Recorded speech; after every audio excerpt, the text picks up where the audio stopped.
kalooban ng Diyos na iparating ko sa mga mahal ko sa buhay, sa mga kaibigan ko at sa mga tao na nagtitiwala at nananalig po sa ating Panginoon na meron po talagang mga himala na nagagawa po ang Diyos. Ipinapakita po ito sa hinaharap, pwede rin po ito sa panaginip. Kasi po ako, nanaginip po ako na bitak na lupa. Hinahabol ako ng bitak na lupa. Grabing takbo ko, pero ang bilis ng bitak ng lupa. Ngayon, ang nasa isip ko nung araw na yun, kasi talagang hinahabol ako ng bitak ng lupa eh.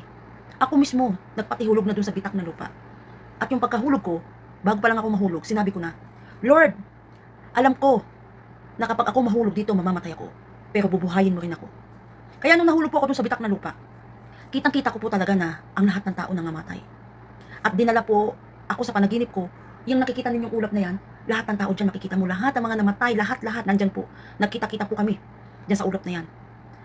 Meron pong mga bata na mga namatay na tumitingala pa po doon pa sa taas, kahit nasa ulap na kami ha. Tapos, unti-unti bumababa yung mahal na berhen, yung asawa ni Maria, yung berhen, na si Jose. Tapos, ang pinakahuli na nakita ko sa panaginip ko, yun na po si Papa Jesus. Ngayon, hinipo po niya yung mga bata. Ang sabi po niya doon sa mga bata, sa dinami-dami ninyo, ito lang ang maliligtas. Ang dami pong nag-iyakan ng mga tao doon sa ulap. Bakit daw po yung bata lang ang maliligtas?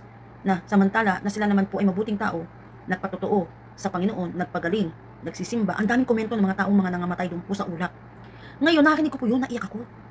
Sabi ko po doon sa Panginoon Jesus, ako, hindi ba ako kasama? Ang sagot sa akin ng Panginoon, ang batang ito, ang siya lang maliligtas. Ngayon, habang umaakit po ang Panginoon Jesus doon po pa sa isa pang ulap, pinipilit ko sumama.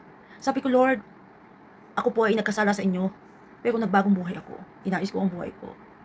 Hindi kayo maniniwala kapatid, nung itinataas yung bata, feeling ko tumataas din ako, papuntang langit. Feeling ko kasama rin ako na umaangat papunta doon sa langit. Sa isa pang langit. Yun po yung pinakahuling panaginip ko, na feeling ko po na umaangat din po ako, na sumasama din po ako doon sa bata, na papunta po doon sa langit. Praise the Lord, Hallelujah. Purihin ang Panginoon. Sa pagkaunawa ko po, sa panaginip ko, pinatawad ako ng Panginoon sa kasalanan ko. Dahil naalala ko yung mga pagkakasala ko dito sa lupa at inamin ko sa kanya na ako'y nagkasala at inamin ko na nagbago ako. Kaya feeling ko po talaga na habang umaangat yung bata, umaangat din po ako, nakasama ang Panginoon Jesus. Yan pang unang panaginip ko. Ang pangalawang panaginip ko po, pumasok po ako sa bulkan. Ang tamang ginto, puro ginto, kumikislap-kislap. At feeling ko talaga nung nananaginip ako noon, kinikilabutan ako. Gusto kong hawakan yung mga kumikinang-kinang na mga ginto sa loob ng bulkan. Nakapasok po ako doon. Pero may bumulong, may nagsalita doon mismo sa bulkan na yun. Sa panaginip ko, takot ako kasi iba yung boses niya. Huwag ko daw hawakan. Ngayon, ang ginawa ko, lumabas ako ng bulkan. Paglabas ko ng bulkan, pagtingin ko sa kamay ko, sa panaginip ko, may hawak na akong susi. At mayroong isang tinig na nagsalita sa akin. Iparating ko daw doon sa presidente mismo. Yun po ang sinabi sa akin, na ibigay ko daw po ang susi doon sa presidente. Kasi ang presidente ang mamamahala, ang magbabahagi ng mga biyaya na nakita doon sa loob ng bulkan. Ang ginawa ko ngayon, habang hawak ko yung susi, nakatingin po ko doon, kita-kita ko po yung mga tao. Kawawa, hirap na hirap, gutom na gutom. Dahil sa awa ko, ibinigay ko po yung susi doon po sa presidente. Ang ginawa po ng gobyerno, hindi po sila nagpaalam sa akin na sila po ipupunta doon sa bundok na yun. Kusa po sila nagpunta. Nung pumunta po sila doon, hindi po nila nabuksan po yung bulkan. Ako lang din ang nakabukas. Pagbukas po doon sa bulkan, hindi na po ginto ang nakita. Puro bigas. Kaya po, noong mga panahon na yun, nung nanaginip ako, lahat po ng mga bigas na tinago po ng gobyerno, nangasira, nangabulok, hindi po napakinabangan ng mga taong bayan. At ang dami po mga Pilipino na naghirap. Yun po yung kabaliktaran sa nakita ko pong panaginip ko. At yung hinahabol po ko ng bitak na lupa, sa pagkaunawa ko ngayong taon, ang buhay ko pala, hinahabol pala ni kamatayan. At kusa po akong nagpatihulog doon sa bitak na lupa. At ang sinigaw ko po, alam kong mamamatay ako, Panginoon Jesus, pero alam kong bubuhayin mo ako. Kaya po nung nagkaroon po ako ng sakit na blood cancer, alam kong nasa bingit na po ako ng kamatayan.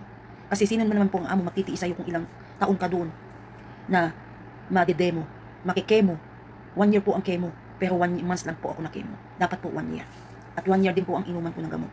Pero ang nangyari po, 1 month lang din po. Nagtaka po ang doktor, paano daw po kukumanin. Ang sagot ko, ang Panginoon Diyos ang nagpagaling sa akin. 3 doktor, nakita ko, nasa harapan ko. Gulat na gulat. Sabi sa akin ng isang doktor, nakita mo itong mga madam ito, mas nauna to sa'yo, ikaw yung huling pumasok. Pero ikaw yung unang lalabas. Huwag ka magtagal sa lugar na to, hindi ka karapat-dapat. Sabihin mo sa amo mo, lalabas ka na. Kahit yung amo mo hindi alam na magaling ka na rin.